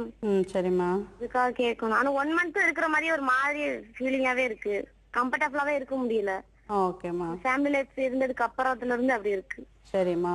உங்களுக்கு வந்து டியூப் டெஸ்ட் எல்லாம் பண்ணிருக்காங்களாமா? எல்லாமே நார்மல்னு சொல்லாங்க. பீரியட் கரெக்டா 30 டேஸ்னா 30 டேஸ்ல கரெக்டா வந்துரும். ஆனா ஒரு தடவை கூட இன்னும் கன்சீவ் ஆகல மேம். ஓகே. லாப்ரோஸ்கோபி ஏதாவது பண்ணிருக்காங்களா? லாப்ரோஸ்கோபி எல்லாம் பண்ணலாம் மேடம். பண்ணலையா? ஓகே. அவருக்கு பண்ணாங்க மேம் லாப்ரோஸ்கோபிங்கிறது. அவருக்கு எதுக்கு லாப்ரோஸ்கோபி? கவுண்டிங் கம்மியா இருக்கு, இன்க்ரீஸ் ஆகிறதுக்காக பண்றோம்னு சொல்லி பண்ணாங்க மேம். அப்படி அவருக்கு எதுவும் பண்ணிருக்க மாட்டாங்களா? கீழே ஏதாவது அந்த வெயின் நரம்பெல்லாம் வீங்கி இருக்குன்னு அதுக்கு ஏதாவது ஆபரேஷன் பண்ணாங்களா அவருக்கு? அதுக்கு தான் சொன்னாங்க மேம். அதாவது இன்க்ரீஸ் ஆகிறதுக்காக தான் நாங்க பண்றோம்னு சொன்னாங்க மேம். சரி சரி. அது வந்து இல்ல தப்பா வேரிகோஸ் அந்த ஆபரேஷன். ஓகே. இவங்களுக்கு வந்து பார்த்தீங்கன்னாக்கா இவங்களோட சைடில் நார்மல்னு சொல்கிறாங்க. பட் ஆனாலும் லேப்ரோஸ்கோபி பண்ணலை, ஐயூஐ பண்ணியிருக்காங்க. அவருக்கு கவுண்ட் வந்து கம்மியாக இருந்து ஆப்ரேஷனுக்கு அப்புறம் இப்போ அவங்க சொல்கிற கவுண்ட் படி நார்மலாக தான் இருக்குது. பட் இதுக்கப்புறமா கன்சீவ் ஆகலைன்னா நம்ம வந்து 2 ஃபேக்டர் நமக்கு இன்னும் தெரியணும். டீட்டெயிலாக பார்த்தீங்கன்னா செமனில் வந்து வெறும் கவுண்ட் மோட்டிலிட்டி மட்டும் கிடையாது, அந்த மார்ஃபாலஜின்னு சொல்லுவாங்க, அதாவது வடிவ அமைப்பு. ஸ்பெர்மோட ஒரு ஹெட்டு நெக்கு டெய்லுன்னு ஒரு மனுஷனுக்கு இருக்க மாதிரி அதுக்கும் ஒரு பார்ட்ஸ் இருக்கும். அந்த பார்ட்ஸ் அமைப்புகள் வந்து நார்மலாக இருக்கா இல்லையான்னு பார்க்கணும். நிறைய பேருக்கு வந்து மெனுக்கு வந்து கவுண்ட் நார்மலாக இருந்தால் கூட இந்த அப்நார்மல் ஸ்பெர்ம்ஸ், அதாவது அந்த மாதிரி இருக்கும்போது அதனால கருத்தரிக்காம போகலாம். அது வந்து அவங்க டீட்டெயிலாக ஸ்டடி பண்ணணும். ஒரு ஆப்ரேஷனுக்கு அப்புறமா அதுக்கு முன்னாடி என்ன ப்ராப்ளம் இருந்தாலும் அதை பார்த்துட்டு அப்நார்மல் ஸ்பெர்ம்ஸ் இருந்தால் கண்டிப்பாக இக்ஸி அந்த மாதிரி முறையில் போகிறது தான் ரொம்ப நல்லது. அதே மாதிரி இவங்க சைட்லேயும் வந்து நம்ம லேப்ரோஸ்கோப்பி வந்து கண்டிப்பாக பண்ணணும். ஏன்னா உள்ளாரி வந்து டியூப் அவங்க என்ன சொல்கிறாங்கன்னா எல்லாமே நார்மலாக இருக்குன்னா எல்லாருமே ஜென்ரலாக போய் ஒரு மாதம் பீரியட்ஸ் கரெக்டாக வந்தாலே எல்லாம் நார்மலாக நிறைய பேர் நினச்சிட்றாங்க. அந்த மாதிரி கிடையாது, அதுக்கும் தாண்டி நிறைய ப்ராப்ளம்ஸ் இருக்குது. அதாவது டியூப் கூட நான் சொன்னேன் இல்லைங்களா, எக்ஸ்ரேல பார்த்தா கூட டியூப் வந்து ஓப்பனாக தெரியும். சில பேர் லேப்ரோஸ்கோப்பி பண்ணும்போது தான் தெரியும் அந்த டியூபும் ஓவரே ரிலேஷன் நார்மலாக இருக்கா, அதாவது ரெண்டும் அது வந்து கரெக்டான முறையில் அமைந்திருக்கிறதா, இல்லைன்னா வந்து சில பேருக்கு அடிஷன்ஸ், அதாவது ப்ரீவியஸ் இவங்க சொல்கிற மாதிரி அடிக்கடி ஒயிட் டிஸ்சார்ஜ் அந்த மாதிரி வெள்ளப்படுதல், இந்த மாதிரி இன்ஃபெக்ஷனால் என்ன இருக்கும் உள்ள வந்து பெல்விக் இன்ஃபெக்ஷன் சொல்றது. அந்த மாதிரி இன்ஃபெக்ஷன்ல வந்து எல்லாமே ஒட்டி இருக்கலாம், ஸ்ட்ரக்சர்ஸ் வந்து அப்நார்மலாக ஒட்டி இருக்கலாம். அந்த மாதிரி இருக்கும் போதும் நம்ம இந்த ஐயூஐ பண்ணா கூட வந்து ட்ரீட்மெண்ட்ல வந்து சக்சஸ் ஆகிறது கம்மியாக இருக்கும். நமக்காக நேயர் வந்திருக்காங்க. ஹலோ வணக்கம். ஹலோ ஹலோ சொல்லுங்க sir. Good morning sir. Very good morning. Very good morning. பேசுங்க, டாக்டர் இருக்காங்க. மேடம் எனக்கு கல்யாணம் ஆகி 3 இயர்ஸ் ஆகுதுங்க மேடம். சரிம்மா. என்னோட யூட்ரஸ் வந்து டைடல் ஃபேஸ் யூட்ரஸ்னு சொல்லிட்டு ஃபர்ஸ்ட் டயக்னோஸ் பண்ணாங்க மேடம். சரிம்மா. டயக்னோஸ் பண்ணிட்டு அதுக்கப்புறம் 1 இயர் வரைக்கும் நார்மலா கன்செப்ஷன் ஆகலாம், ஆனா பட் ப்ரீடம் பேபிஸ்க்கு சான்சஸ் இருக்குன்னு சொல்லிட்டு நார்மல் கன்செப்ஷன் ட்ரை பண்ண சொன்னாங்க மேடம். ஆனா அதுக்கப்புறம் எதுவும் இல்லைன்னு சொல்றதுனால மறுபடியும் செப்டம் ரிமூவ் பண்ணணும் அப்படின்னு சொல்லிட்டு ஒரு சர்ஜரி கூட பண்ணாங்க மேடம். ஹிஸ்டோஸ்கோபி பண்ணிட்டு அப்படியே அந்த செப்டமும் ரிமூவ் பண்ணாங்க. சரிம்மா. பட் என்னோட ஓவலேஷன் எல்லாம் நல்லா இருக்கு மேடம். ஹஸ்பண்டோட கவுன்ஸும் நல்லா இருக்கு. சரிம்மா. 3 இயர்ஸ் ஆகுங்க மேடம், இன்னும் எதுவும் இல்லை. ஓகேம்மா. சரிம்மா, டாக்டர் பதில் சொல்லுவாங்க. சொல்லுங்க டாக்டர். இது அதுதான் நம்ம சொன்ன மாதிரி வந்து நார்மலா அந்த டெவலப்மென்ட் அப்படி இருந்து கூட ப்ரீ டைம் போய்க்கு ட்ரை பண்ணலாம் அப்படின்னு வார்த்தை சொல்றாங்களே, அது கொஞ்சம் புரியல. அது ஓகே. அவங்க என்ன சொல்றாங்கன்னா இந்த டைடெல்ஃபஸ்ங்கிறது நான் சொன்னது எல்லாமே 2ஆ இருக்கும். யூட்ரஸ், டியூப்ஸ், வைஜின் எல்லாமே இருக்கும். ஒரு சில பேருக்கு மேல வந்து மேல் பகுதி வந்து ஒண்ணா இருக்கும், இங்க மட்டும் டிவைட் கம்ப்ளீட்டா டிவைடடா இருக்கும். அப்ப என்ன சொல்லியிருப்பாங்க, அவங்க வந்து ஒரு சைடு ஒரு சில பேருக்கு சின்னதாகவும் ஒரு சைடு அதிக பெரிதாகவும் இருக்கும். அந்த மாதிரி இருக்கும்போது அவங்க கன்சீவ் ஆகி நார்மலாக வந்து டெலிவரி ஆகிறதுக்கு கூட வாய்ப்புகள் இருக்குது. நிறைய பேருக்கு முன்னெல்லாம் இப்போ தான் லேப்ரோஸ்கோபி ஹிஸ்ட்ரோஸ்கோபி, அதுக்கு முன்னாடி எல்லாம் வந்து நார்மலாகவே கன்சீவ் ஆகி டெலிவரி அப்போ தான் பார்த்துருப்போம், அதாவது இந்த மாதிரி அமைப்பு இருக்குது அப்படிங்கிறது. ஸோ அவங்க சொல்கிறது வந்து ப்ரீடம் ரிஸ்க் கண்டிப்பாக இருக்குது. எதுக்காக சொல்கிறாங்கன்னா, ஒன்று வந்து அந்த கேவிட்டி எக்ஸ்பேண்ட் ஆகும்போது தான் எந்த அளவுக்கு it will take through the ப்ரெக்னென்சிங்கிறது நமக்கு தெரியும். ஒரு ப்ரெக்னென்ட் ஆகி கோ த்ரூ பண்ணும்போது தான் அந்த யூட்ரஸோட கெப்பாசிட்டி நம்மளால் அசஸ் பண்ண முடியும், அந்த சான்சஸ் இருக்கும். ரெண்டாவது, இந்த மாதிரி டெவலப்மெண்டல் அப்நார்மாலிட்டி இருக்கவங்களுக்கு வந்து சர்விக்ஸ் வந்து பார்த்தீங்கன்னா, அதாவது கர்ப்பப்பையோட வாய் வந்து கொஞ்சம் வீக்காக இருக்கும். அது எப்பவுமே வந்து ஒரு ஆப்ரேஷன் ஈவன் செப்டம் கரெக்ஷன் பண்ணால் கூட இதோட அந்த ஸ்ட்ரென்த் வந்து கம்மியாக இருக்கிறதுனால குழந்தை ஓரளவுக்கு பெரிதாகும் போது 5 மாதத்துக்கு அப்புறம் பார்த்தீங்கன்னா சர்வைக்கல் இன்காம்பிடன்ஸுங்கிறது அந்த மாதிரி அது விரிவடையும் போது ப்ரீடம் லேபர் ஆகிறதுக்கு நிறைய வாய்ப்புகள் இருக்கு. அதே அந்த டைம்ல வந்து நம்ம ப்ரொஃபைலாட்டிக்காக இப்பெல்லாம் வந்து இந்த மாதிரி ஒரு சர்ஜரி யூட்ரஸ் இருக்கும்போது நம்ம வந்து அந்த ஸ்டிச்சுன்னு சொல்றோம், கர்ப்பப்பை வாயில வந்து ஒரு ஸ்டிச் போட்டோம்னா அதை ப்ரிவென்ட் பண்ணலாம் அந்த ப்ரீடம். தொடர்ந்து பேசுவோம். அதாவது அதுதான் நீங்கள் சொன்ன விஷயம் வந்து சில பேருக்கு வந்து கரெக்டாக 3வது மாதம் இல்லை 4வது மாதம் ஒவ்வொரு தடவையுமே வந்து குழந்தை வந்து நிற்காது, போயிடும் கரெக்டாக. அப்போ தான் நீங்கள் வந்து அந்த ரெக்கரண்ட் அபார்ஷன் இருக்கிறதுக்காக நீங்கள் சொல்கிறீங்க அது we have to tie up இல்லையா? அந்த ஒரு அது ரெக்கரண்ட் பிரெக்னன்சி லாஸ்ல நிறைய காரணங்கள் இருக்குது. இந்த மாதிரி கண்டிஷனில் கண்டிப்பாக அந்த சர்விக்ஸ் தான் ப்ராப்ளம்ன்றது நமக்கு தெரியும். இதை பற்றி தொடர்ந்து பேசுவோம். டாக்டர் நமக்காக ஒரு நேயர் வந்திருக்காங்க. ஹலோ, வணக்கம். ஹலோ இருக்கு எனக்கு. ஹலோ ஹலோ சொல்லுங்கம்மா. சார் சொல்லுங்க. Good morning sir. Very good morning. சொல்லுங்க. I M Indumathi.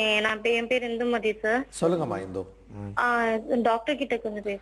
தாராளமா பேசுங்க, டாக்டர் கேட்டுட்டு இருக்காங்க. டாக்டர் சொல்லுமா. மேம் எனக்கு மேரேஜ் ஆகி 4.5 years ஆகுது. சரிம்மா. ஒரு பேபி இருக்கு. ஓகேம்மா. இப்ப என்னன்னா எனக்கு குழந்தை பிறந்ததுக்கு அப்புறம் வந்து இந்த பீரியட்ஸ் ரெகுலர் ஆக ஆரம்பிச்சிருச்சு எனக்கு. அது ஆஃப்டர் 1 year கழிச்சு தான் நான் ட்ரீட்மெண்ட்டுக்கு போய் எனக்கு டேப்லெட் மூலியமா இது வச்சு அதுக்கப்புறம் வந்து டாக்டர் வந்து எனக்கு ஸ்கேன் எடுத்து பார்க்க சொன்னாங்க. சரிம்மா. அதுல வந்து எனக்கு இந்த மாதிரி ஓவரீஸ்ல சிஸ்ட் இருக்கு. சரிம்மா. அப்படின்னு சொல்லிருந்தாங்க. இப்ப எனக்கு செகண்ட் இது வந்து சிஸ்ட் ஆக்சுவலா மெயின் வந்து எனக்கு வெயிட் அது வெயிட் ரெடியூஸ் பண்ணா அது ஆட்டோமேட்டிக்கா அது இதுவாகும் அப்படின்னு சொன்னாங்க டாக்டர். சரிம்மா. இப்ப இதுல இதனால எனக்கு எதனா ப்ராப்ளம் வருமா டாக்டர்? அது நம்ம கரெக்டா சொல்லியிருக்காங்க. இது வந்து குழந்தை நார்மலா கன்சீவ் ஆகி டெலிவரி ஆயிருக்கு. ரெண்டாவது வந்து அந்த டிலே ஆகும்போது யூஸ்வலாக நம்ம எல்லாருமே வந்து டெலிவரிக்கு அப்புறம் பார்த்தீங்கன்னா நிறைய வெயிட் போடுவாங்க. அதுக்கப்புறம் அவங்க மேலே அந்த கான்சன்ட்ரேஷனே போயிடும். அப்போ வந்து ஆட்டோமேட்டிக்காக நம்ம எல்லாருமே 1 year வரைக்கும் ஃபீட் பண்ணுறதுனால அந்த டைமில் யாரும் வெயிட்டும் டயட் ரிடக்ஷனும் நம்ம சொல்கிறது கிடையாது. பட் அதுக்கப்புறமா வெயிட் இன்க்ரீஸ் ஆகிட்டே போயிருந்ததுன்னா தைராய்டு ஏதாவது ப்ராப்ளம் இருக்கான்னு ஃபஸ்ட்டு செக் பண்ணிக்கணும். ப்ளஸ் அவங்க சொன்ன மாதிரி நீர்க்கட்டிகள் அந்த வெயிட் ஒருவேளை உங்களுக்கு ஜெனட்டிக்கலாக அந்த ஓவரி பாலிசிஸ்டிக்காக இருந்திருக்கலாம். கல்யாணத்துக்கு முன்னாடி வரைக்கும் வெயிட் அண்ட் இதுவும் கரெக்டாக இருக்கும்போது அது கண்ட்ரோலாக இருந்திருக்கலாம். டெலிவரிக்கு அப்புறம் வந்து வெயிட் போடும்போது அது again it will be exposed. அப்போ வந்து உங்களுக்கு நீர்க்கட்டிகள் வர்றதுனாலையும் பீரியட்ஸ் தள்ளி போகிறதுனாலையும் கன்சீவ் ஆகாமல் இருக்கலாம். அதனால கண்டிப்பாக வெயிட் ரிடக்ஷன் பண்ணிவிட்டு டயட்டெல்லாம் வந்து கரெக்டாக நீங்கள் அளவோட எடுத்துக்கிட்டிங்கன்னா கண்டிப்பாக கன்சீவ் ஆகும். ஏன்னா மற்ற எல்லா ப்ராப்ளம் நார்மலுங்கிறது இது ப்ரூவ் பண்ணியிருக்கு ஆல்ரெடி ஒரு ப்ரெக்னென்சி. ஓகே, ரொம்ப நன்றி உங்களுடைய கேள்விக்கு. டாக்டர், நிறைய நம்ம பேஷண்ட்ஸ்லாம் நம்ம நேயர்கள் வந்தவங்கலாம் பார்த்தீங்கன்னா ரொம்ப ஒரு டீப்பாக காம்ப்ளிகேஷன்ஸ் அவங்களுக்கு ஏற்பட்ட விஷயங்களை பற்றி பேசிட்டு இருந்தாங்க. நிறைய பேருக்கு ஒரு ஜென்ரலான சில கேள்விகள்லாம் இருக்குது மைண்டில். ஏன்னா அதாவது பக்கத்து வீட்டு எய்த்து வீட்டு மாமியெல்லாம் பேசி சொல்லக்கூடிய விஷயங்கள் வேறு தான். பட் அதனால பூதாகரமாக பயந்து போய் இருக்கிற விஷயங்களும் உண்டு. இதை உங்கள் வாயில் இது சரியாக தப்பான்னு தெரிஞ்சுக்கிறதுக்காக சில கேள்விகள். அதாவது குண்டாக இருக்கிறவங்களுக்கு எல்லாமே ப்ரெக்னன்சி ஏற்பட்டு அதுக்கப்புறம் டெலிவரி அப்போ கஷ்டம்தான் ஏற்படும் அப்படின்னு ஒரு விஷயம் இருக்குது. இது சரியா? அதாவது ப்ரெக்னெண்ட்டாக இருக்கிறவங்களுக்கு வந்து ப்ரெக்னென்சியில் சில காம்ப்ளிகேஷன் வரும். அதாவது சொன்ன மாதிரி இப்போ கன்சீவ் ஆகிறதுக்கே சில பேருக்கு வந்து ப்ராப்ளம் இருக்கும். பாலிசிஸ்டிக் ஓவரி இது மாதிரி பீரியட்ஸ் இரெகுலர் ஆகிறது. கன்சீவ் ஆனதுக்கப்புறம் பார்த்தீங்கன்னா நிறைய ஸ்டடீஸ் வந்து இந்த ஒபிசிட்டி அதாவது பிஎம்ஐங்கிறது பாடி மாஸ் இண்டெக்ஸுங்கிறது ஒரு 30க்கு மேலே இருக்கிறவங்களுக்கு ஒரு 35 இருக்கும்போது அபார்ஷன் ரிஸ்க் நிறைய இருக்குன்னு வந்திருக்கு. ரெண்டாவது அவங்களுக்கெல்லாம் பார்த்தீங்கன்னா குண்டாக இருக்கிறவங்களுக்கு அசோசியேட்டட் தைராய்டு ப்ராப்ளமோ இல்லை டயபெட்டிஸோ வர்றதுக்கான வாய்ப்புகளும் இருக்கிறதுனால அதனாலையும் ப்ரெக்னென்சியில் காம்ப்ளிகேஷன் இருக்கும். அடுத்த கேள்வி வந்து ஷார்ட்டா இருக்கிறவங்களுக்கு டெலிவரி டைம் கஷ்டம். ஷார்ட்டா இருக்கிறது வந்து டெலிவரி டைம்ல கொஞ்சம் கஷ்டமா இருக்கும். அதாவது 140 சென்டிமீட்டர்ங்கிறது ஒரு கிரைட்டீரியா இருக்கு. ப்ளஸ் பேபியோட சைஸும் மேட்டர்ஸ். அதாவது பேபி வந்து ஓரளவுக்கு மேலே வெயிட் அந்த ப்ரொபோர்ஷன் பார்க்குறோம் இல்லையா, அந்த வெயிட் பேபி வெயிட் ஜாஸ்தியாக இருக்கும்போது இவங்களோட பெல்விஸ் உள் வாங்குறதுக்கு வந்து இடம் சரியாக இல்லை என்றால் அதுவும் டெலிவரி அப்போ ப்ராப்ளம் வரும். அதனால அவங்க முன்னாடியே கொஞ்சம் அசஸ் பண்ணணும். டெலிவரிக்கு முன்னாடியே ஷார்ட்டாக இருக்காங்கன்னா அந்த பேபியோட வெயிட்டும் அந்த பொசிஷனும் செக் பண்ணிட்டு தான் ட்ரையலுக்கு விடணும். சரி, அடுத்தது வந்து இப்போ நீங்கள் முதல்ல பேசினது ஒரு சின்ன தொடர்ச்சி தான். அதாவது குழந்தை தங்குறது இல்லை, கரெக்டாக வந்து எனக்கு வந்து 3வது மாதம் 4வது மாதம் அபார்ஷன் ஆகுது, அதாவது ஒரே மாதிரி ஆகும். அதனால பயப்படுவாங்க, முதல் குழந்தைங்க 2 தடவை ஆச்சு, இப்போ 3வது தடவை நான் என்ன பண்ணுறது அப்படிங்கிற மாதிரி. ஸோ இது ஏன் வந்து தொடர் அபார்ஷன்ஸ் ஏற்படுது? இதுக்கு ஒரே ரீசன் தானா இல்லை வேற ஏதாவது ரீசன் இருக்கா? இல்லை, இது ரெக்கரண்ட் ப்ரெக்னன்சி லாஸ்ங்கிறது அதாவது 2 இல்லை 3 அபார்ஷன்ஸ் வர்றது வந்து 1% 3% வரைக்கும் கண்டிப்பாக இருக்குது. இது வந்து ரொம்ப ஃப்ரஸ்ட்ரேட்டிங் ப்ராப்ளம் டாக்டர்ஸுக்காகட்டும் பேஷண்ட்டுக்காகட்டும். நிறைய காரணங்கள் இருக்குது. சில பேர் பார்த்தீங்கன்னா எல்லா டெஸ்ட்டுமே பண்ணி காரணங்கள் இல்லாமையே கூட சில பேருக்கு அந்த ஹேபிச்சுவல் அபார்ஷன்னு சொல்கிறது, அதாவது ஒரு 2 or 3க்கு அப்புறம் பார்த்தீங்கன்னா எந்த இருந்தாலும் அகெயின் அது will be going on aborting the baby. இதுக்கு காரணம் மெயினாக பார்த்தோம்னாக்கா ஒன்று வந்து இம்யூனலாஜிக்கல் ஃபேக்டர்ஸ், அதாவது அந்த ஆன்டிபாடிஸ்ன்னு சொல்கிறது. அதனால வந்து அந்த கரு தங்கும் போதே அதுக்கு போகிற ரத்த ஓட்டம் கம்மியாகும் போது அதனால வந்து கரு வந்து கரு கலைப்பு ஏற்படும். ரெண்டாவது பார்த்தீங்கன்னாக்கா இந்த இன்ஃபெக்ஷன்ஸ்னால சில பேருக்கு வந்து அந்த பேபிலே வந்து கன்ஜெனிட்டல் இன்ஃபெக்ஷன் ஃபார்ம் ஆகி டிஃபெக்டிவாக இருக்கும் அந்த பேபி. அதனால நேச்சுரல் ப்ராசஸாகவே பேபி வந்து ட்ரைங் டு கம் அவுட் அந்த மாதிரி. இன்னொரு ப்ராப்ளம் நம்ம இப்போ பேசணும் இல்லையா, அந்த அனடாமிக்கல் டிஃபெக்ட்னு சொல்கிறது. அதாவது கர்ப்பப்பையில் இருக்கிற சில குறைபாடுகள்னால என்ன ஆகும், ஒரு முறையும் ஒரு ஸ்டேஜில் வந்து அந்த டிபெண்டிங் ஆன் அந்த அப்நார்மாலிட்டி வந்து அந்த அபார்ஷன் வந்து அந்த பீரியட் வந்து வேரி ஆகும். ஒரு சில பேருக்கு 3 மாசம், அதாவது 3 மாசத்துக்குள்ள வர நிறைய அபார்ஷன் காரணம் வந்து ஜெனட்டிக் ப்ராப்ளம்ஸும் குரோமோசோமல் ப்ராப்ளம்ஸ் தான் அதிகமா இருக்கும். அந்த 3 மாதத்துக்கு அப்புறம் வர ஜெனட்டிக் ப்ராப்ளம் அப்படின்னா அவங்க பேரண்டல் சைடுல யாருக்கும் எல்லாத்துக்கும் ஃபேமிலில ஏற்பட்டிருக்கும். அதே மாதிரி அபார்ஷன் ஏற்பட்டிருக்கணும் இல்லை, சில பேருக்கு டாமினண்டா இல்லாம மைல்டா இருந்திருக்கலாம், அது வந்து தெரியாம இருந்திருக்கலாம். இந்த மாதிரி 2 பேர் அந்த கணவனும் மனைவியும் அந்த இது வரும்போது வேற ரிலேட்டிவ்ஸோ இல்லைன்னா இப்பெல்லாம் நான் கன்சாங்குனஸ், அதாவது ரிலேட்டிவ்ஸ் இல்லாதவங்களுக்கு கூட சம் ஜெனட்டிக் மியூட்டேஷன்ஸ்னால எல்லாம் குரோமோசோமல் ப்ராப்ளம்ஸ் அதிகமாகும் போது அந்த கரு வந்து உருவாகும் போதே ப்ராப்ளம்ஸ் இருக்கலாம். குரோமோசோம் ப்ராப்ளம்ஸ் அன்அப்ளாய்டுங்கிறது ரொம்ப காமன் யூஸ்வலாக. அந்த மாதிரி இருக்கும்போது அபார்ஷன் சான்சஸ் நிறைய இருக்கும். 3 மாதத்துக்கு அப்புறம் வர அபார்ஷன்ஸுக்கு காமனாக இந்த மாதிரி பாஸ்போலிபிட் ஆன்டிபாடின்னு சொல்கிறது ஒரு ஆன்டிபாடிஸும், அதாவது யூட்ரஸோட அமைப்பினால வர ப்ராப்ளம், அந்த சர்வைக்கல் இன்காம்பிடன்ஸ் நம்ம பேசணும் இல்லைங்களா, இதனால வந்து சில பேருக்கு வந்து 4 மாதத்துலேருந்து 6-7 மாதம் வரைக்கும் அந்த டைம்ல அபார்ஷன்ஸ், அதாவது 3 டைம் லேபர். சர்வைக்கல் இன்காம்பிடன்ஸ் நீங்க சொல்றீங்க, அதாவது அந்த கர்ப்பப்பை தாங்காம குழந்தை வந்து வெளியே வந்துருதுன்னீங்கல்ல, அதுக்கு நீங்க ஸ்டிச்சர் போடணும் அப்படின்னீங்க.